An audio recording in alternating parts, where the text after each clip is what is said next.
Fleet Commander Thask stood before the holographic display in the War Council chamber.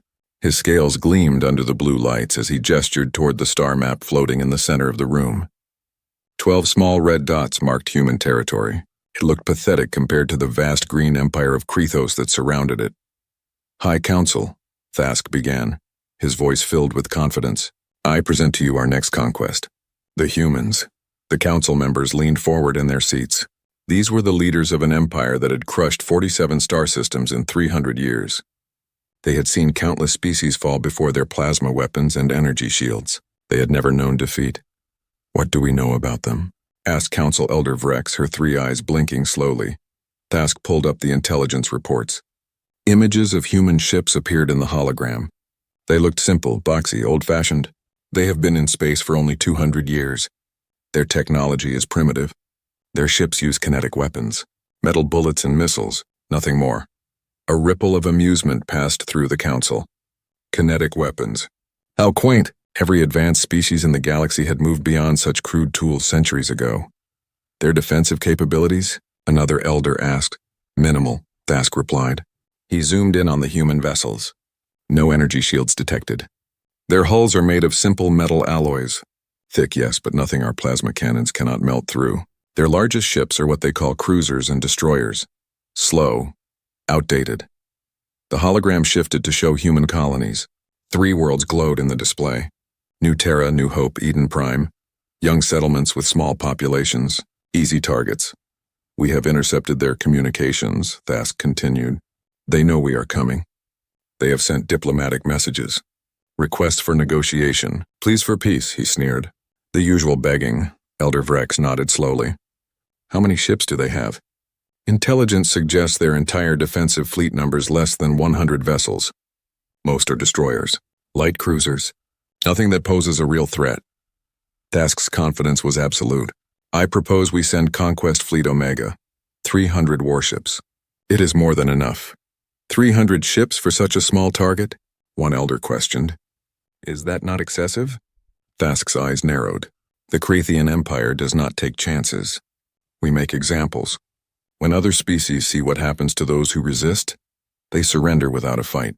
This has been our way for 3 centuries. We will crush the humans completely, utterly, so that no one else dares to stand against us. The council members looked at each other. Slow nods of agreement passed between them. It was decided. The humans occupy strategic territory, Thask added. Their systems connect several trade routes. Once we control their space, our empire will expand another 15%. Resources, territory, new subjects to serve us. Elder Vrex raised her hand. What of their military tactics? How do they fight? Thask pulled up combat footage from human history. The council watched as primitive human vessels fought each other in what appeared to be training exercises. The ships moved slowly. Their weapons fired simple projectiles. Nothing impressive. Nothing that concerned the Krethians. They fight like children, Thask said dismissively. No advanced tactics, no energy manipulation. They simply shoot metal at each other and hope for the best. Our shields will render their weapons useless. Our plasma cannons will cut through their hulls like hot wind through ice. The council approved the invasion with unanimous consent. Thask left the chamber feeling victorious already. He had commanded 23 successful conquests in his career. This would be his 24th. An easy one. Perhaps his easiest yet. As he walked to his flagship, he thought about the humans. They were young, inexperienced. They had only recently left their home planet and spread to nearby stars. They knew nothing of real warfare, real power. They would learn quickly what it meant to face the Krethian Empire.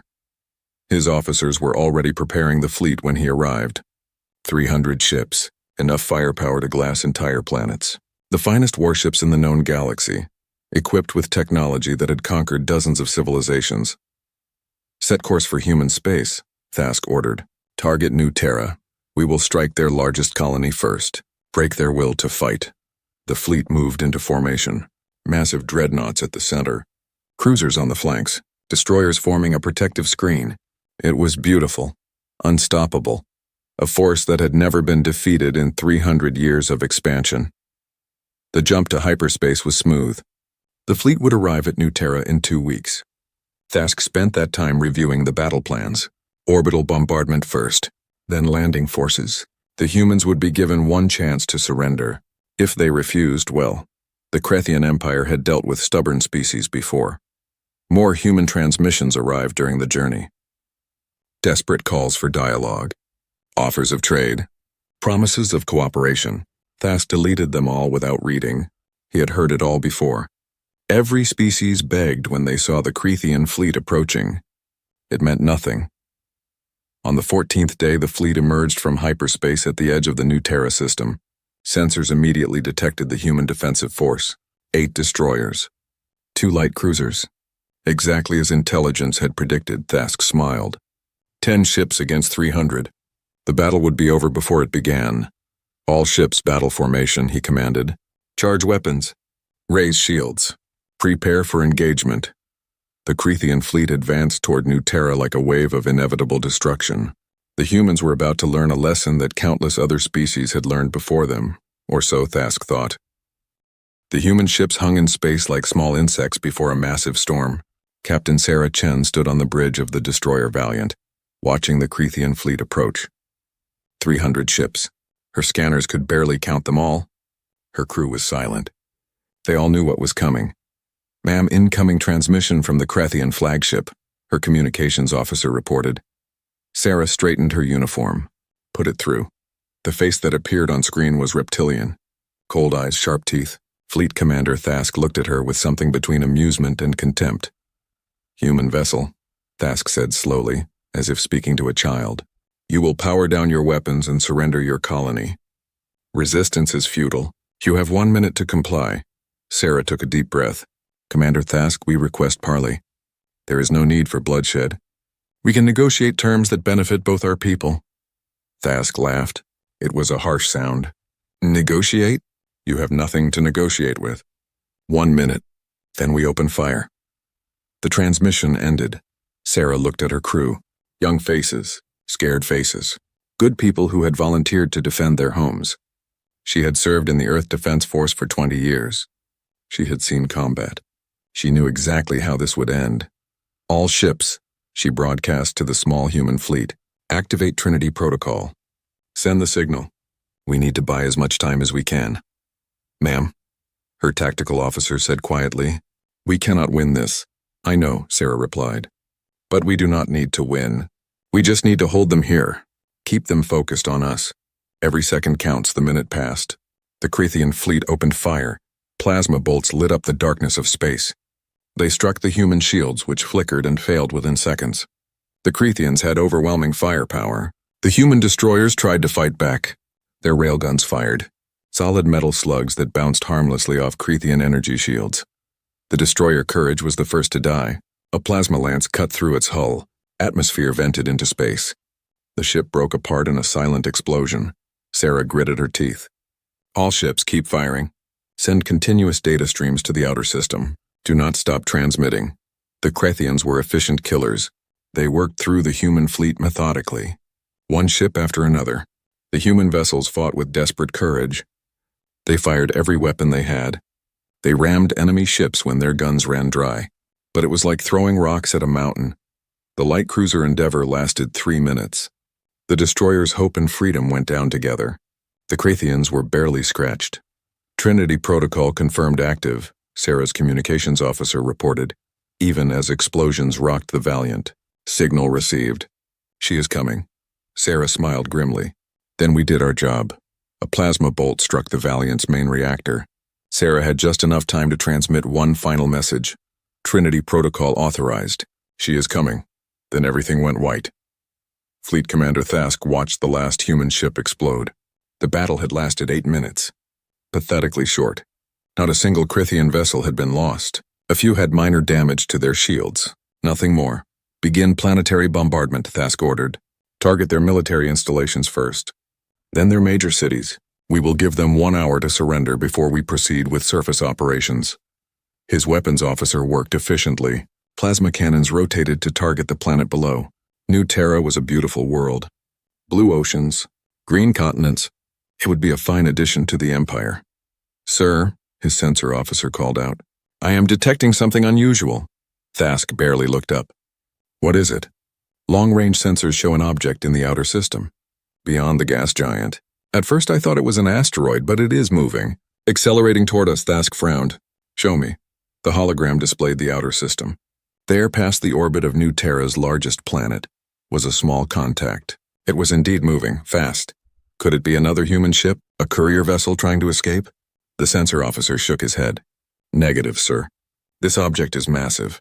I am reading it at approximately 3 kilometers in length, and it is still accelerating. Current speed is well beyond normal vessel parameters. 3 kilometers. Thask felt a small twinge of confusion. Intelligence had reported no human ships of that size. Their largest vessels were barely 400 meters long. Classification? He demanded. Unknown, sir. It is not radiating any identification signals. No running lights. The hull composition is not matching any known materials in our database. I am reading layers of extremely dense metal, titanium, tungsten, other compounds I cannot identify. Thask stared at the hologram.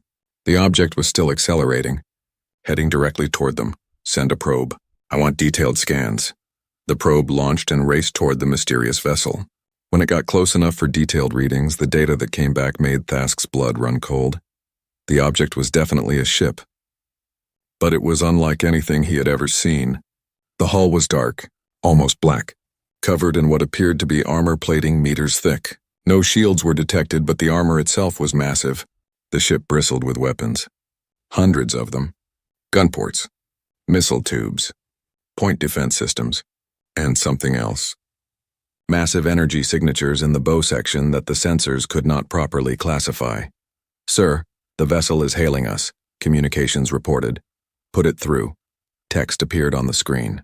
Simple words in trade standard language. TCNS retribution. Stand down or be destroyed. Thask stared at the message. Then he laughed. One ship? One single human ship against his fleet of 300. It was absurd. All ships, new target, Thask ordered. Destroy that vessel. The Crethean fleet turned to face the approaching battleship. Thask watched it come. It did not slow down. It did not maneuver. It simply came straight at them like a bullet. Fire when in range, Thask commanded. The human battleship kept coming. And then, at a distance that should have been too far for accurate weapons fire, it opened fire first. The universe erupted in violence.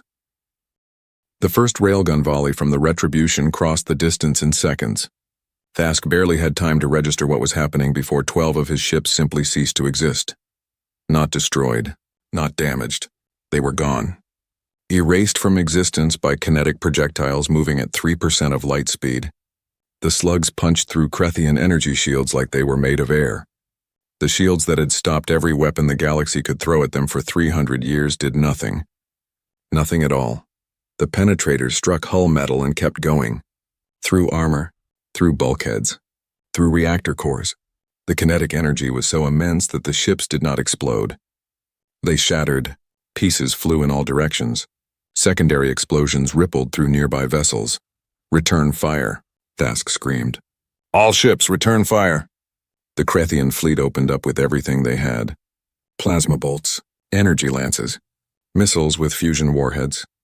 Hundreds of weapons fired at once, creating a storm of destruction that should have vaporized any ship in existence. The Retribution kept coming. The human battleship had activated its point defense systems. Thousands of small guns tracking every incoming projectile. The Crethean missiles were shot down before they could reach the hull. The plasma bolts and energy lances hit a defensive screen of explosive countermeasures. The few shots that actually reached the ship's armor simply gouged shallow craters in the thick metal plating. Thask watched in horror as small machines emerged from the Retribution's hull and began repairing the minor damage. Nanites, the humans had nanite repair systems. The scratches sealed themselves within seconds. Impossible, Thask whispered. This is impossible. The Retribution fired again. Another volley of railgun rounds. More Crethean ships died. The human battleship was not trying to outmaneuver them. It was not attempting complex tactical movements. It was simply driving straight into the center of the Crethean formation like a spear through flesh. All ships evasive maneuvers, Thask ordered. Do not let it get close. But the Retribution was faster than it had any right to be. Something that large should not be able to move like that. The human ship's engines burned with incredible power. It accelerated, changed direction with startling agility. Every movement brought it deeper into the Crethean fleet. Thask's tactical officer was shouting, "Sir, the human vessel is not using energy shields. Its entire defensive strategy is based on armor thickness and point defense systems." "I can see that," Thask snarled. "Target its engines. Its weapons. Find a weakness." The Crethean ships concentrated their fire. Dozens of plasma cannons all aimed at the same point on the Retribution's hull. The metal glowed white-hot, began to melt. For a moment, Thask thought they had found a way through. Then the Retribution's main weapons fired. The spinal-mounted mass drivers were unlike anything in the Crethean database. They ran the entire length of the ship. 3 massive barrels that used electromagnetic force to launch projectiles the size of buildings. The tungsten penetrators were solid metal. No explosives. No warheads. They did not need them. The kinetic energy alone was enough. The first shot hit a Crethean battlecruiser head-on. The penetrator went through the ship from bow to stern. Kept going. Hit the vessel behind it, and the one behind that. 3 ships destroyed by a single shot. The second and third mass drivers fired. More ships died. The hypervelocity rounds did not stop. They continued across space, destroying everything in their path until they finally flew off into the void. "We need reinforcements." Thask's communications officer was panicking. "We need to call for backup." "No." Thask stood from his command chair. "We are 300 ships." 300. "We will not run from one human vessel." But even as he said it, he could see his fleet dying. The Retribution had reached optimal combat range. Missile tubes along its flanks opened. Hundreds of them. Thousands of them. The human ship launched its secondary weapons. Nuclear missiles. Each one tipped with a gigaton-yield warhead. They came in waves. The Crethean point defense systems tried to stop them. Shot down dozens, hundreds, but there were too many. The missiles got through. The nuclear explosions lit up space like new suns. EMP waves shut down Crethean shields. The blast threw ships off course. Created chaos in the formation. And through that chaos came the Retribution. Its railguns firing constantly, never stopping, never missing. Thask watched as the destroyer screen collapsed. The cruiser line broke. His carefully organized battle formation fell apart as ships scattered in all directions. Some tried to run. The Retribution hunted them. Its targeting computers tracked every vessel. Its weapons had incredible range. Ships that thought they had escaped died seconds later when railgun rounds caught up to them. "Sir, the human vessel is deploying smaller craft." Thask looked at the tactical display. The Retribution had opened launch bays. Small drones poured out, not fighters. These were automated killer machines. They swarmed the Crethean interceptors. Each drone carried its own weapons. They worked in coordinated groups, overwhelming and destroying every Crethean fighter they encountered. The Retribution also launched something else. Boarding torpedoes. They struck Crethean ships and burned through the hulls. Combat robots emerged. Machines built for war. They swept through the Crethean vessels, killing crew and sabotaging systems. One of the boarding torpedoes hit Thask's flagship. Alarms blared. Security teams rushed to intercept. Thask could hear weapons fire in the corridors below. Screams. The human combat robots were efficient killers, merciless, unstoppable. "All ships, retreat," Thask finally ordered. Pride no longer mattered. Survival was all that counted. "Emergency jump! Get us out of here!" Ships began jumping to hyperspace, abandoning formation, abandoning each other. Pure panic. The mighty Crethean fleet that had conquered 47 star systems was running from a single enemy. Vessel Thask's ship managed to jump just as another mass driver round tore through the space where they had been seconds before. As they entered hyperspace, Thask looked back at the battle. The Retribution was still there, still fighting, still killing. Its dark hull was covered in scorch marks and battle damage, but it was still operational. Still deadly, and Thask understood the terrible truth. The humans had not developed energy shields because they built armor so thick they did not need them. They had not abandoned kinetic weapons. They had perfected them into instruments of apocalypse. Human ships were not designed for elegant space combat. They were designed for brutal, overwhelming, industrial-scale destruction. Humans had built their warships to fight each other, through centuries of their own wars, and those weapons were horrifyingly effective against everyone else. Admiral James Hawthorne stood in the command center of the TCNS Retribution, his hands clasped behind his back.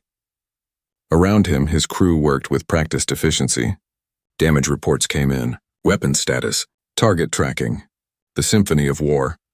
All railgun batteries operational, his weapons officer reported. Magazines at 70%. Point defense grid at full capacity. Good, Hawthorne said calmly. Continue firing. Do not let them regroup. On the main display, the Crethean fleet was in complete disarray. Ships scattered across the combat zone. Some tried to form defensive positions. Others simply fled. The Retribution's AI-assisted targeting system tracked them all. Red markers identified priority targets. The most dangerous ships. The command vessels. The ones trying to organize a counterattack. Target the battlecruiser at Mark 7, Hawthorne ordered. Mass Driver 3. Fire when ready. The ship barely trembled when the massive weapon discharged. On the display, the targeted Crethean vessel was there one moment and gone the next. The tungsten penetrator had obliterated it completely. Hawthorne had been in the Earth Defense Force for 35 years. He had fought in the colony wars, the Belt conflicts, the Mars Rebellion. He had seen humanity at its worst, fighting itself with terrible weapons and unrelenting determination. Every ship he commanded had been built from the lessons of those brutal conflicts. The Retribution was old by human standards. A reserve vessel, she had been mothballed for 10 years, kept in standby status in the outer system. When the Crethean fleet arrived, the Trinity Protocol had been activated. Wake the sleeping giant, bring the old warhorse back to battle. Sir, the enemy is attempting to rally near the gas giant, his tactical officer said. Approximately 80 ships forming up. They are trying to coordinate their fire. How predictable, Hawthorne murmured. Helm plot intercept course. Weapons prepare nuclear spread. Pattern Delta. The Retribution turned. Her massive engines pushed her toward the Crethean formation. The aliens fired first. Plasma bolts by the hundreds. The point defense grid came alive, shooting down every incoming projectile.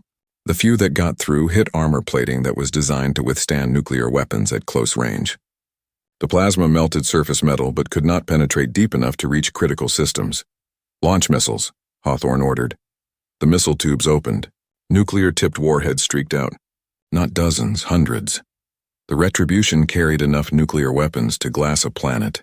Pattern Delta meant saturation strike. Overwhelmed the enemy point defenses through sheer numbers. The Cretheans tried to shoot them down. Their defensive lasers destroyed many missiles. But there were too many. The nuclear warheads detonated in a rolling cascade of artificial suns. The EMPs shut down Crethean shields. The thermal pulses damaged sensors. The kinetic shockwaves scattered their formation. Through the chaos, the Retribution charged forward like an armored bull. Her railguns never stopped firing. Each battery operated independently, tracked by separate AI systems. They did not need human input to find targets. They simply killed everything enemy in range. A Crethean destroyer tried to ram the Retribution. Desperate, suicidal. The human battleship's point defense cut it to pieces before it could get close. Another enemy ship attempted to target the Retribution's bridge with a precision plasma lance. The lance struck armor, melted through 3 meters of composite plating, then stopped. The Retribution's armor was 7 meters thick in most places, 12 meters at critical points. Sir, boarding torpedo report coming in, communications said. Combat robots have secured the Crethean command ship we boarded. They found data cores. Intel is downloading now. Excellent, Hawthorne said. He watched as another Crethean cruiser died under focused railgun fire. What about their formation by the gas giant? Broken, sir. They are scattering again. Some are trying to jump to hyperspace. Do not let them, Hawthorne said coldly. Target their engines. Cripple them. We will deal with them after we handle the ones still fighting. This was the human way of war. Methodical, relentless, industrial. Earth had spent centuries perfecting the art of killing other humans with maximum efficiency.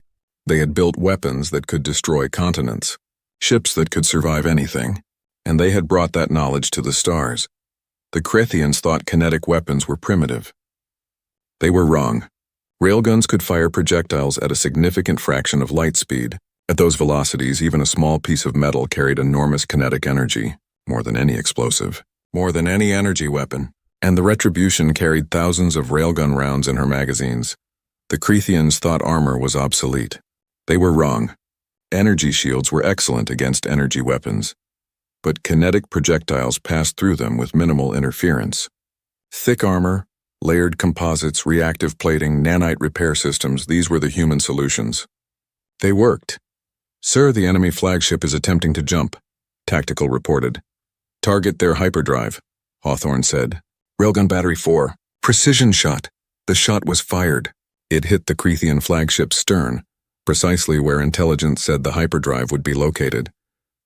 The ship's jump field collapsed. "They were trapped. Broadcast to that ship," Hawthorne ordered. "Tell them they have one chance to surrender. If they do not power down immediately, we will destroy them." There was a long pause. Then the Crethean flagship powered down its weapons. Shields dropped. "They surrendered." "Good," Hawthorne said. "Dispatch recovery teams. I want prisoners. I want data. I want to know everything about their fleet composition, their tactics, their home systems." The battle was winding down. Crethean ships that could jump had jumped. Those that could not were either destroyed or surrendering. The space around New Terra was filled with debris. Pieces of ships, frozen bodies, the wreckage of war. "Casualty report?"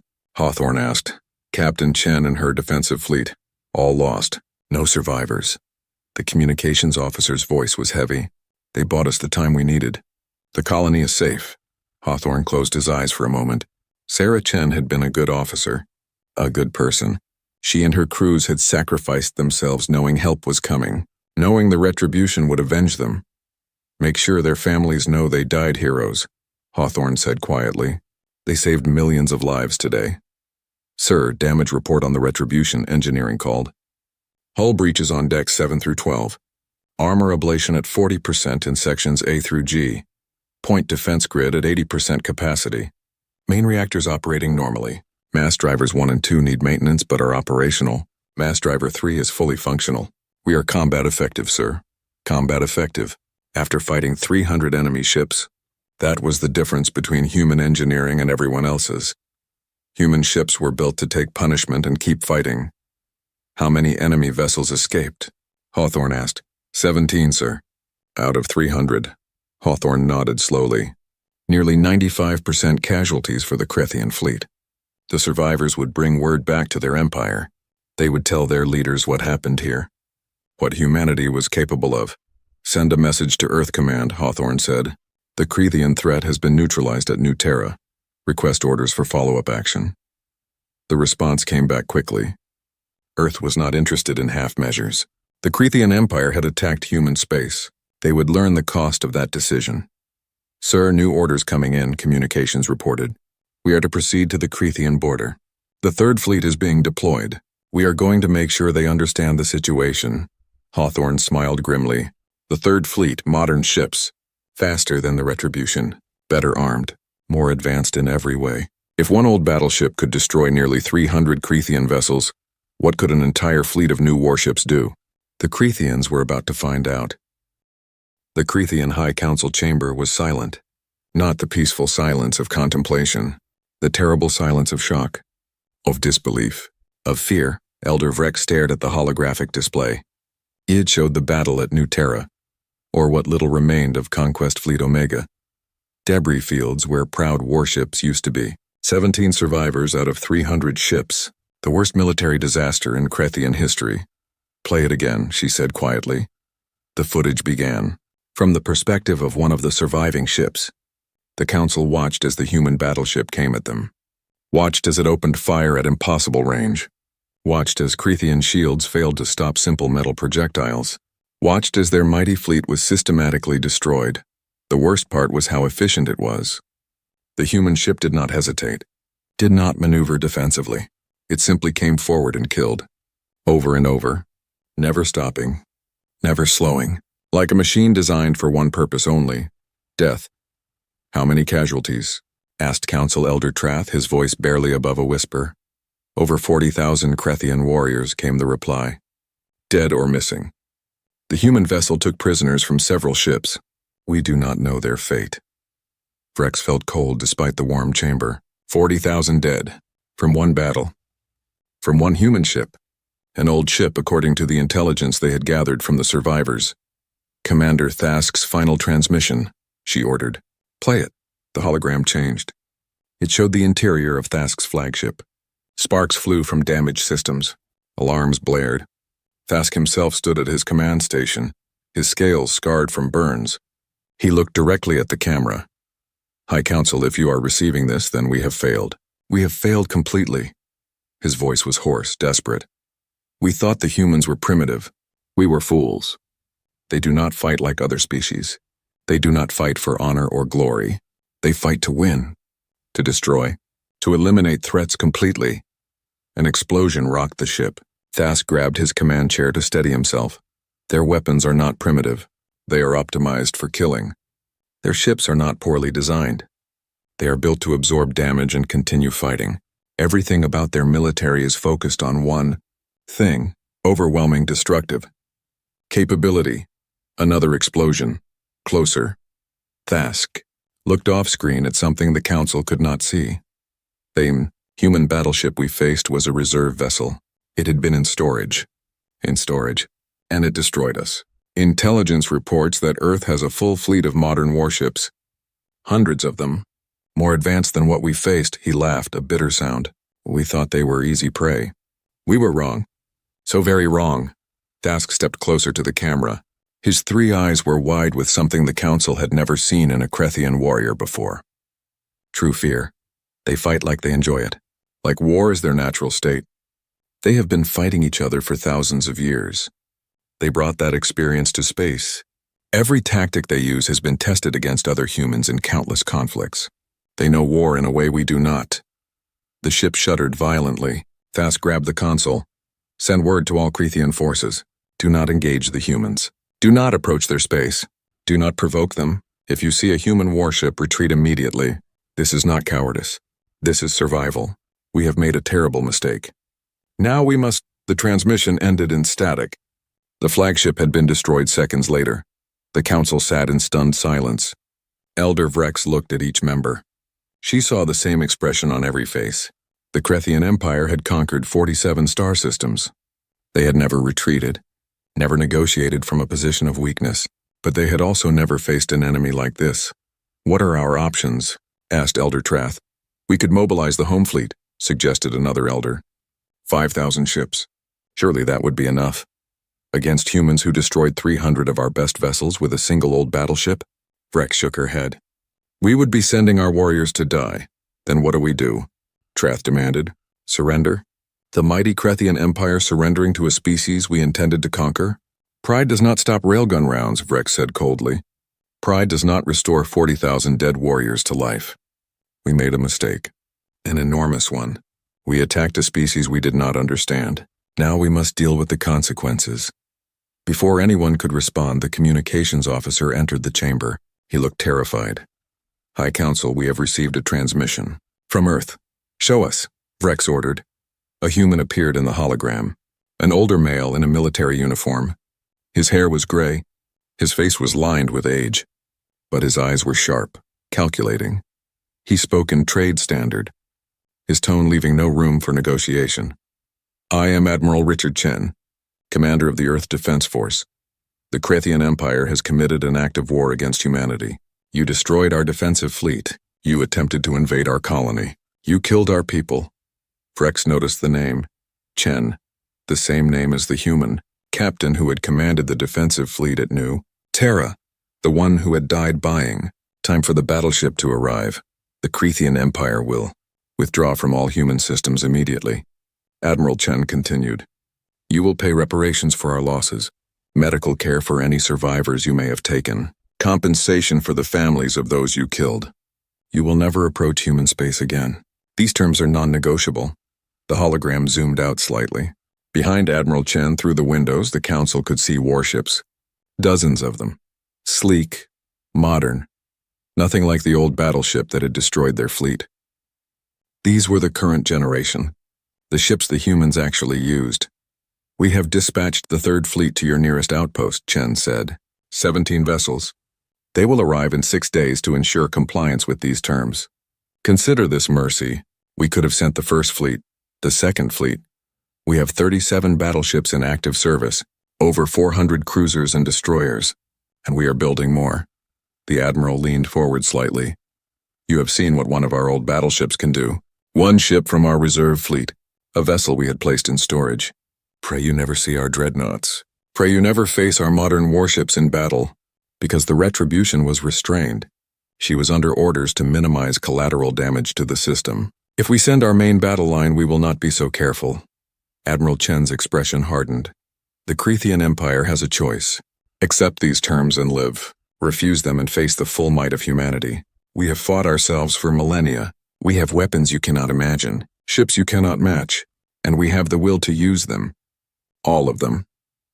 Without hesitation, the Admiral stood. Behind him, one of the warships moved across the window. It was beautiful. Deadly. A work of military art. You attempted to conquer us because you thought we were weak. You were wrong. We are not weak.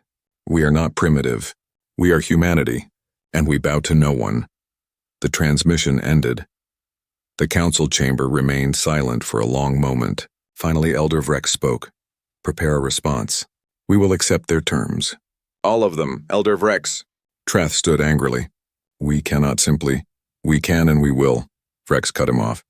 The alternative is extinction. I have reviewed the battle data.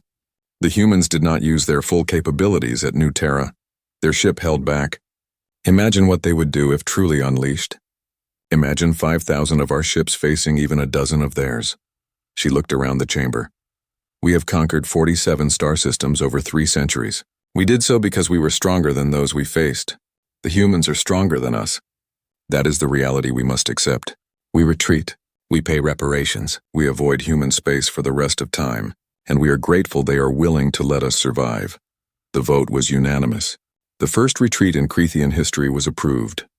As the council dispersed, Vrex stood alone before the hologram. She played the footage one more time. Watched the human battleship tear through their fleet like it was nothing. Watched their proud empire's forces broken and scattered. One ship, one old ship, had done this, and humanity had hundreds more. The galaxy had changed. A new power had emerged, one that did not fight by the rules everyone else followed. Humanity had brought their savage history of warfare to the stars. And nothing would ever be the same. Vrex wondered how many other species would make the same mistake the Cretheans had. How many would see human ships and think them primitive? How many would attack thinking victory was certain? And how many would learn too late what the Cretheans now knew? That humans did not fight for conquest. They did not fight for glory, they fought to win. Completely, absolutely, without mercy, and they were very, very good at it. Major Amanda Collins stood at the large window of the observation deck. Her heart beat fast as she watched the alien ship hanging in space above Earth. The massive vessel gleamed in the sunlight, its smooth surface unlike any human spacecraft. Major, they're requesting to speak with you again, said a voice behind her. Amanda turned to see Lieutenant Greg Fisher holding a tablet. His young face showed both excitement and worry. Thank you, Lieutenant, she said, taking the tablet. Any updates? From command? Yes, ma'am. You are to proceed with the meeting as planned. The Secretary General will join via secure link. Amanda nodded and straightened her uniform. 6 days ago, the alien ship had appeared near the moon without warning.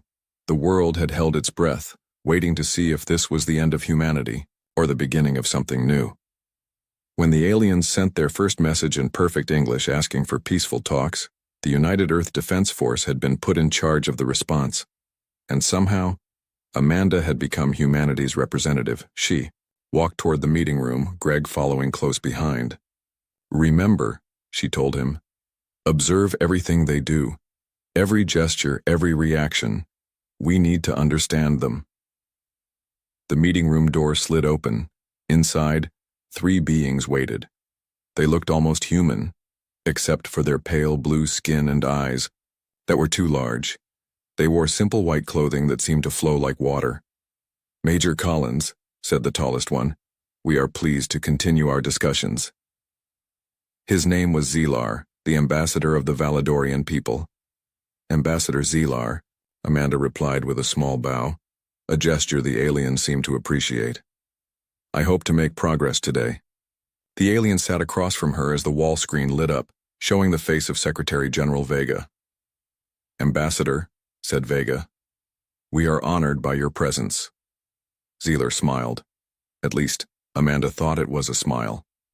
His thin lips stretched wide, showing teeth that looked too perfect. "The honor is ours," said Zeeler. "The Galactic Confederation has watched Earth for some time. Your people have great potential." Amanda listened carefully as Zeeler explained about the Confederation, a group of 53 species that shared knowledge, resources, and protection. The Valedorians were offering Earth membership. "We can help advance your technology by hundreds of years," said Serene, the female Valedorian. "Medical treatments, clean energy, space travel beyond your system, all this can be yours." "And what would Earth provide in return?" Amanda asked. The third Valedorian, Trell, spoke for the first time. "Every species contributes what they do best. Some provide resources, others knowledge, others cultural arts. And what do you think humans do best?" Amanda asked. The three Valedorians exchanged quick glances before Zeeler answered. "You are adaptable, creative in ways we find interesting, and you have certain survival traits that could be valuable." Something in his tone made Amanda uncomfortable. "Secretary," General Vega leaned forward on the screen. "We would need time to consider such an important offer." "Of course," said Zeeler, "but we hope not too much time. The galaxy can be a dangerous place for isolated worlds." Was that a threat? Amanda couldn't tell. The meeting continued for 2 more hours. The Valedorians described amazing technologies and showed images of beautiful worlds in the Confederation. They answered questions politely, but Amanda noticed they sometimes avoided direct answers about their history and conflicts. As they prepared to leave, Zeeler made an offer. "We would like to invite a small group of humans to visit our ship." A gesture of trust. After a quick discussion with the Secretary General, Amanda agreed. "I will lead the delegation myself." 3 days later, Amanda boarded a shuttle with Dr. Daniel Reeves, Earth's leading xenobiologist, and Peter Garcia, a gifted linguist. As they approached the massive alien ship, Amanda felt a mix of wonder and caution. "This is incredible," Daniel said, pressing his face to the window. His eyes were wide with excitement. "Do you realize what their medical technology alone could mean for us? They claim to have cured all forms of cancer, extended their lifespans to over 200 years. "I know," Amanda said, "but we need to be careful. We still know very little about them." Peter nodded in agreement. "Their language is perfect, too perfect. They speak English like they've studied it for decades." The shuttle docked with the Valedorian ship. When the doors opened, Amanda felt a rush of sweet-smelling air. Zeeler greeted them personally, leading them through corridors that seemed to be made of smooth, flowing metal. "Our ship is called the Eternal Certainty," Zeeler explained. "It has been traveling between stars for over 300 years. The tour was impressive. The Valedorians showed them advanced laboratories, living quarters with gardens inside the ship, and a command center with technology that made Earth's best computers look like children's toys."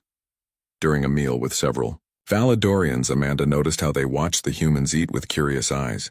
"Your species has such interesting responses to danger," said a Valedorian scientist named Naren. "We've studied your history. You often run from threats before fighting." Daniel laughed lightly. "Fight or flight response. It's basic survival. Instinct. We find it unusual," said Naren. "Most advanced species evolve beyond such reactions." "Running has kept humans alive for thousands of years," Amanda said. "Sometimes the smartest move is to retreat and live to fight another day." The Valedorians exchanged looks, and several made a soft clicking sound that Amanda realized was laughter. "What's so funny?" she asked. Zeeler smiled. "Forgive us. It's just that the concept is alien to us.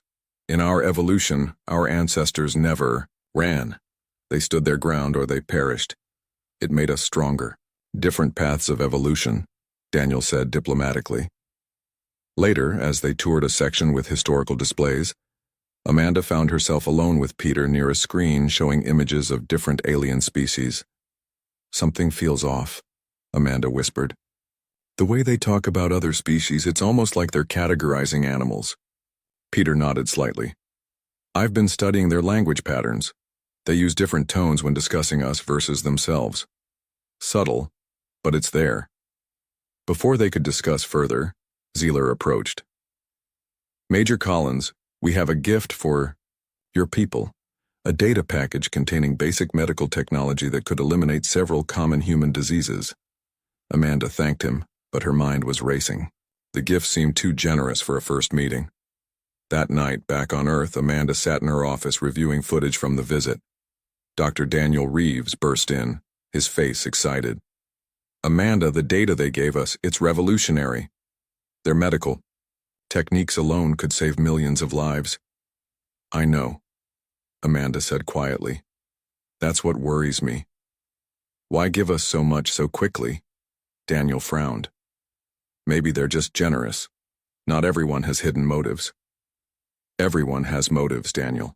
We just don't know theirs yet. As Earth's governments began reviewing the Valedorian offer to join the Confederation, Amanda couldn't shake her feeling of unease. The aliens laughed at humans for running from danger.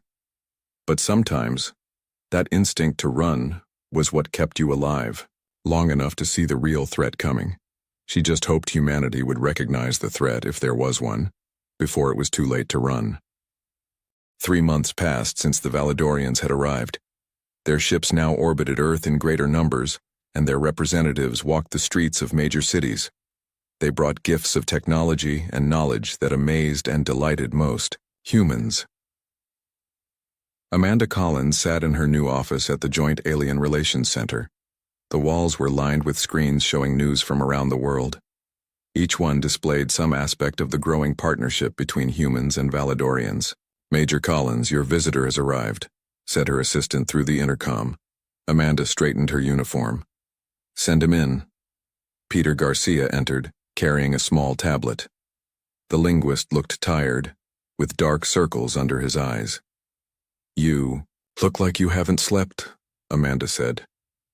Peter smiled weakly. I haven't, not much. But it was worth it. He sat down across from her.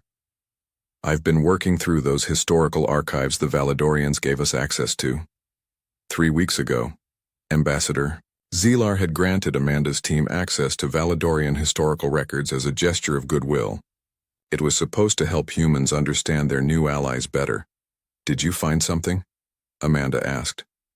Peter nodded, his eyes serious. It's not what I found. It's what I didn't find. He turned his tablet around to show her. I've been tracking mentions of other species in their archives. Notice anything odd?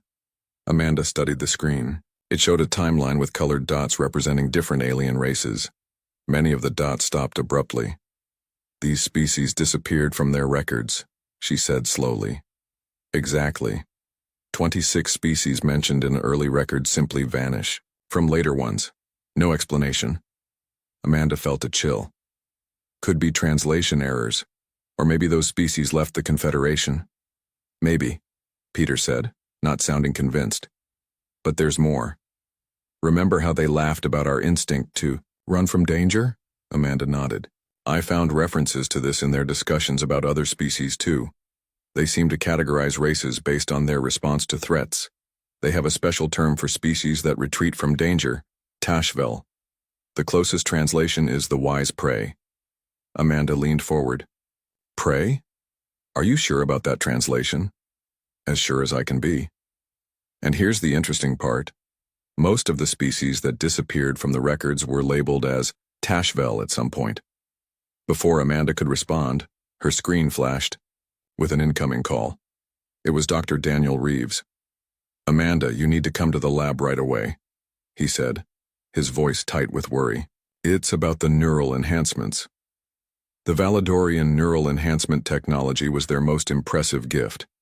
Small devices that attached behind the ear, they could increase memory, learning speed, and problem-solving abilities. Governments around the world were racing to adopt them, especially for military and scientific personnel. 30 minutes later, Amanda stood in Daniel's lab, watching as he showed her brain scans on a large screen. I wasn't supposed to be testing these, Daniel admitted. The official trials are being run by the International Science Council, but I had concerns. What kind of concerns? Amanda asked. The enhancements worked too well, the results seemed impossible. He pointed to the screen. This is a regular human brain, and this is the same brain with the enhancement active. The difference was striking. Certain areas lit up with intense activity. That looks good, Amanda said. Isn't that the point? Daniel shook his head. Look closer at which areas are being activated. Decision-making centers, emotional responses, risk assessment, and look at this area. He pointed to a dark section of the brain. This is the part associated with caution and fear responses. It's being suppressed. Amanda stared at the image. Are you saying these devices affect how people make decisions? I'm saying they specifically target the parts of the brain involved in assessing threats and deciding whether to flee from danger. Daniel looked grim. The test subjects all reported feeling more confident, more willing to face challenges, but they also showed reduced caution in simulated crisis scenarios. Amanda's mind raced. The Valedorians kept saying they don't understand our instinct to run, because they don't have it, said a new voice. Amanda turned to see Olivia Wright standing in the doorway.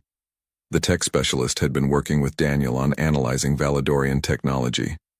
I've been studying their biology. From the data they shared, Olivia said, joining them. The Valedorians evolved from herd animals on a world with few large predators. Their ancestors never developed a strong flight response because they rarely needed to run away. So they literally can't understand why running would ever be the right choice, Daniel said quietly. Amanda felt pieces clicking into place. And they think this is a weakness in humans. Something to be fixed. The neural enhancements are already being distributed to military leaders and government officials, Olivia said. 15% of the UN Security Council members are using FAR. Them? Amanda turned to Daniel. Can we remove them? He nodded. Yes, and the effects seem to be temporary once the device is taken off, but what? But the people wearing them don't want them removed. They feel better with them. More confident. More certain. That evening, Amanda sat alone in her apartment, reviewing everything they had learned. On her screen was a list of species that had disappeared from Valedorian records. Next to it was a report on the growing adoption of Valedorian technology on Earth. Her secure phone buzzed.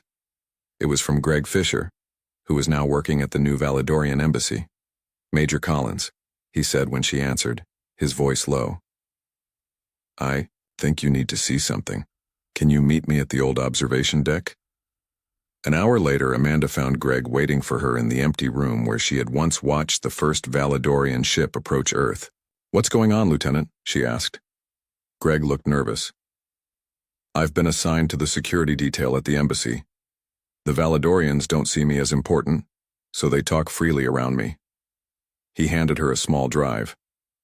I recorded some conversations. Their translation devices sometimes switch off when they think no humans are listening. Amanda took the drive. What did they say? They were discussing something called Phase 2, and they mentioned another species, the Corvan. Corvan? I haven't heard that name before. Neither had I. But they seemed worried about them. One said, the humans will be ready before the Corvan arrive. Ready for what? Amanda wondered. I don't know, but there was something else. Greg hesitated. They referred to Earth as a buffer zone. Amanda felt her stomach tighten. She thought of the species that had vanished from the records, the neural enhancements that removed fear, and the Valedorian amusement at humanity's instinct to run. We need to know what happened to those other species, she said firmly. And we need to find out who the Corvan are. Greg nodded. I'll keep listening, but be careful, Major. I think some of our own people might not want these questions asked. As Amanda left the building, she noticed a Valedorian ship passing overhead, its lights blinking in the night sky. 3 months ago, those lights had seemed like a promise of friendship and advancement. Now they looked like something else entirely. A warning, perhaps, or a trap. Amanda stared at the message on her secure tablet. It had arrived encrypted from Peter, who had been digging further into the Valedorian archives. The message contained just 4 words. Found the Corvin. Come quickly. She hurried through the underground levels of the research facility where her small team now worked in secret. The world above was changing fast. Valedorian outposts were being built in 37 locations across Earth. Their ships came and went freely. And more humans each day were accepting neural enhancements, especially those in positions of power. Amanda reached the small room where Peter worked, surrounded by screens. His eyes were red from lack of sleep. "Show me," Amanda said. Peter nodded and pulled up an image. It showed a creature unlike anything Amanda had seen before. It stood tall on powerful back legs with 4 smaller arms at the front. Its head was narrow with rows of teeth and 6 eyes arranged in a circle. "This is a Corvin," Peter said.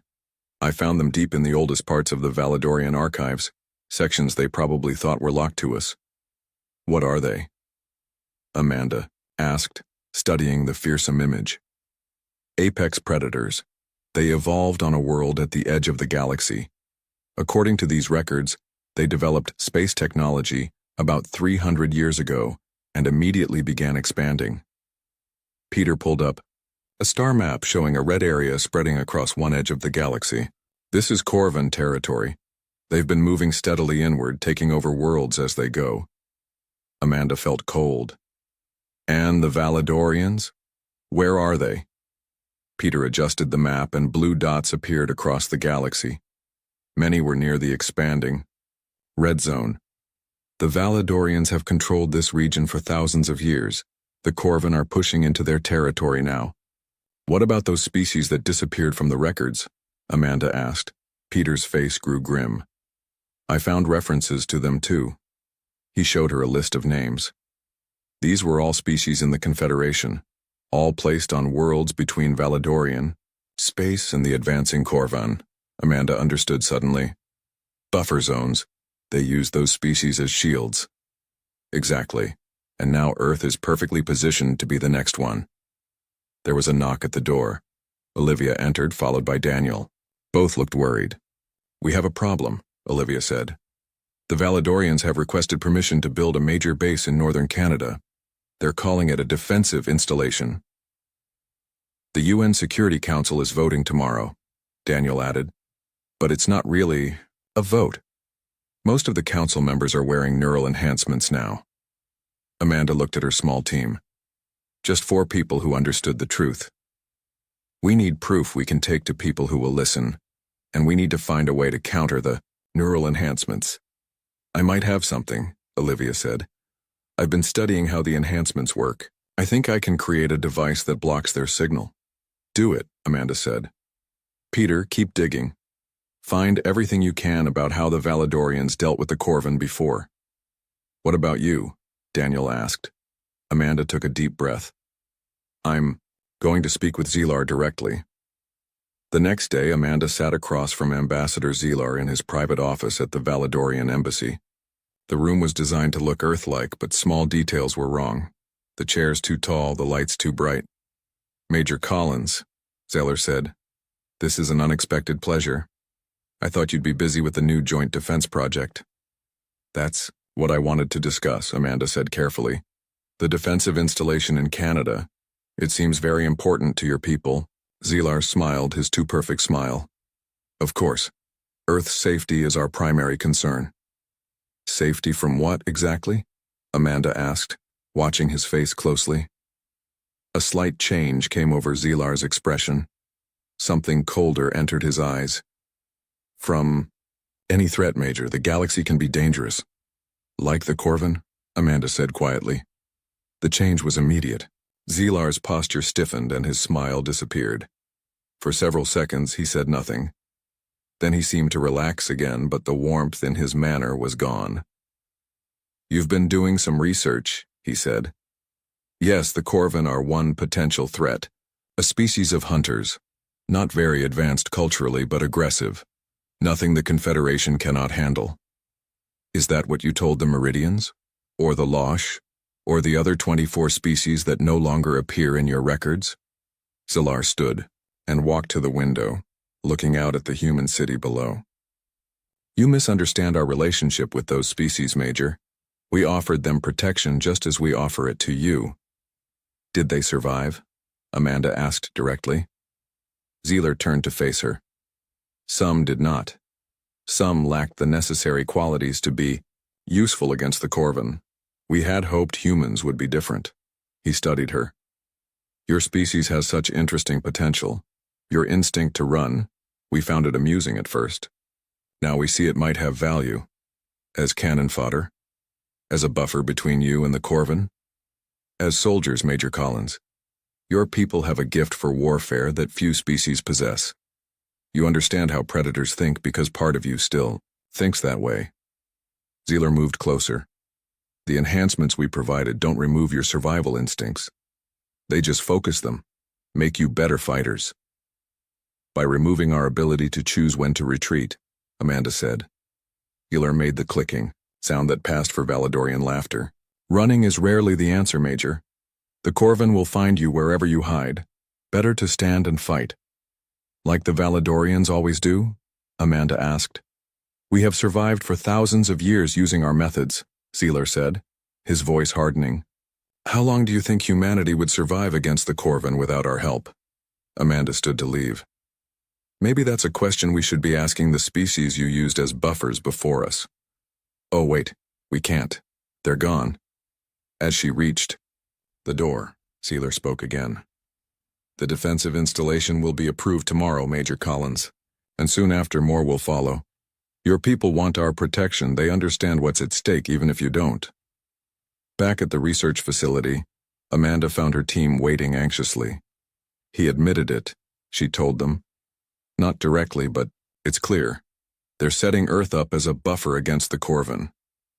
I found something else, Peter said, his voice shaking slightly.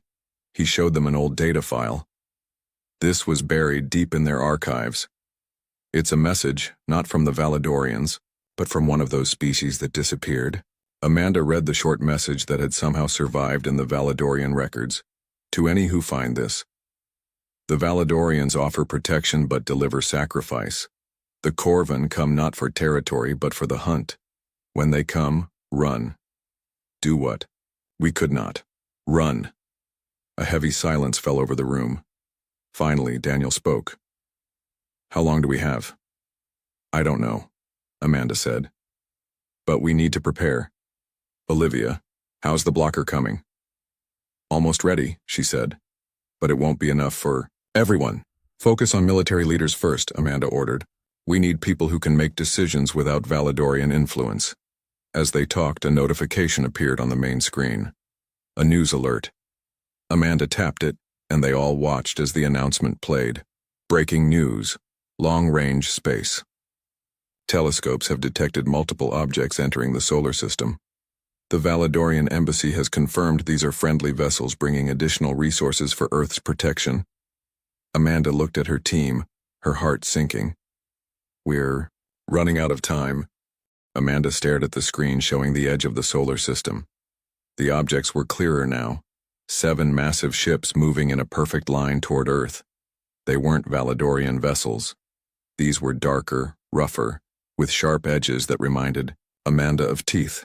Corvin ships, Peter said quietly. They matched the images in the archives.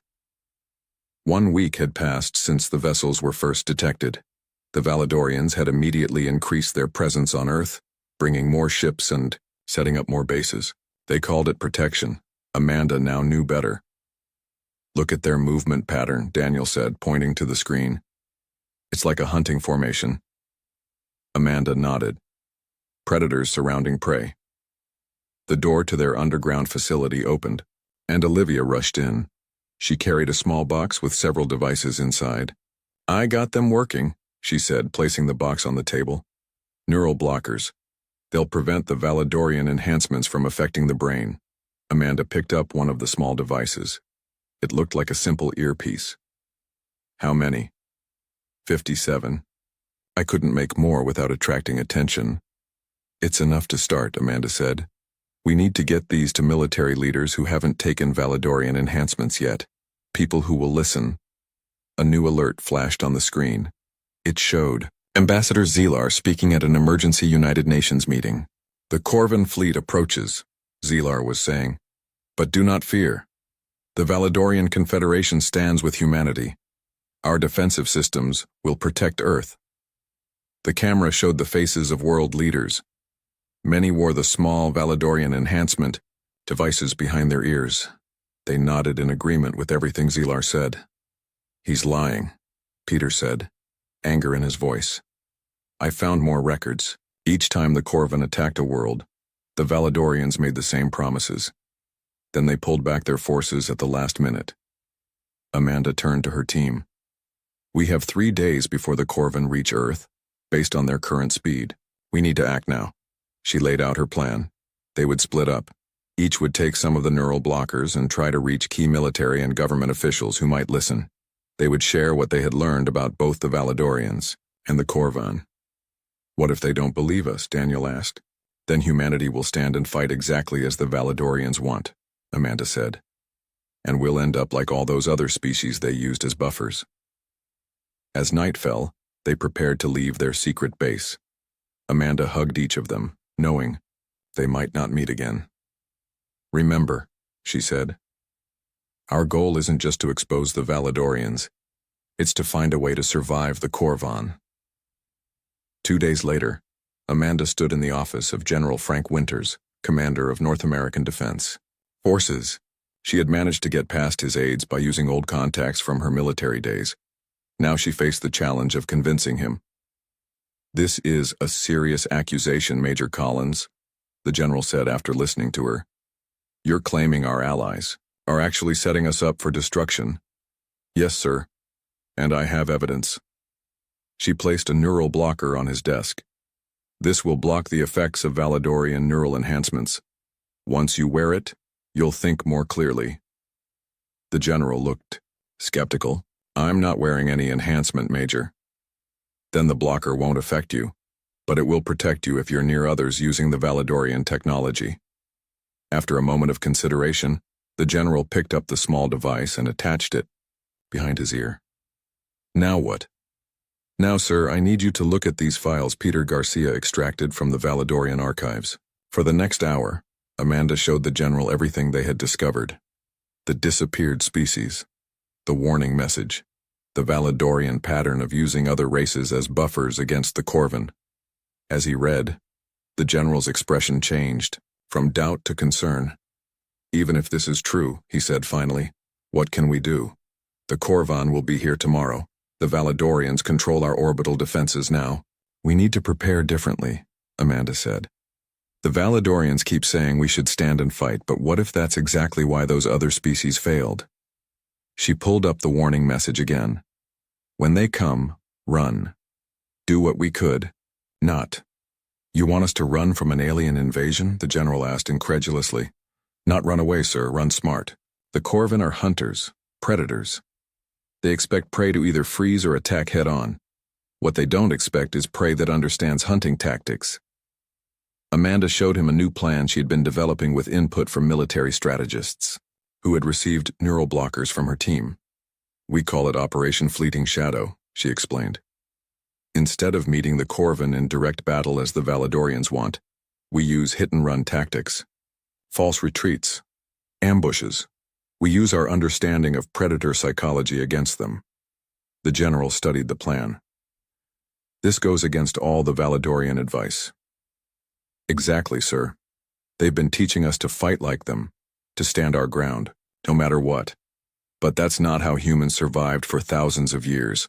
We survived by knowing when to run and when to fight." A junior officer burst into the room. "General, sir, the Valadorians are pulling their ships out of orbit." Amanda and the general rushed to the command center. On the large screens, they could see Valadorian vessels moving away from Earth. "They said they were repositioning for better defensive coverage," said one of the officers. "They're abandoning us," Amanda said quietly to the general. "Just like they did with all the others." The general turned to her, decision in his eyes. "How quickly can you distribute more of those neural blockers?" "My team has already given out all we had, but we can make more now that we don't need to hide." "Do it," he ordered. and get your Operation Fleeting Shadow ready. We've got less than 24 hours before the Corvin arrive." As Amanda left to begin preparations, a new transmission came through on all channels. It wasn't from the Valedorians. The language was unfamiliar, but translation software quickly converted it. "We are Corvin. We hunt. You are prey. Stand, and you die. Run, and we follow. This is the way of the hunt." In the command center, officers looked at each other with fear.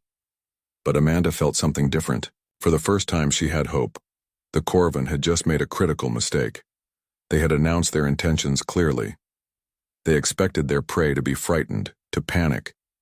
They didn't realize they were dealing with a species that understood predators better than any race the Corvin had hunted before, a species that had evolved alongside predators, a species that knew when to run and how to turn retreat into victory. As Amanda hurried to implement their plan, she wondered if the Valedorians had made a mistake too. They had chosen humans as their buffer because we knew how to fight. They laughed at our instinct to run. Soon they might understand why that laughter had been premature. The Corvin ships entered Earth orbit at dawn. There were 7 of them, each nearly twice the size of the largest human vessels. They moved with purpose, spreading out to surround the planet. Amanda stood in the Global Defense Command Center, surrounded by military leaders from around the world. In the last 24 hours, Olivia and her team had produced hundreds more neural blockers. Now most of the people in this room wore them, their minds clear of Valedorian influence. "They're scanning our defenses," reported an officer at one of the stations, "looking for our strongest points." Amanda nodded. That was exactly what they expected. "Is everyone in position?" General Winters checked his display. "All units report ready. Operation Fleeting Shadow is go." On the main screen, they watched as the Corvin ships approached the orbital defense platforms that the Valedorians had helped build. As predicted, the platforms were useless. The Valedorians had designed them to fail against Corvin weapons. "They're launching smaller craft," someone called out. "Landing parties." Amanda moved to the strategy table. And so it begins. The first Corvin landing ships touched down in areas with strong military presence, exactly where the Valedorians had advised human forces to concentrate. But thanks to Operation Fleeting Shadow, these were not the actual centers of human resistance. They were decoys. "The Corvan are deploying in North America, Eastern Europe, and Southeast Asia," reported an intelligence officer.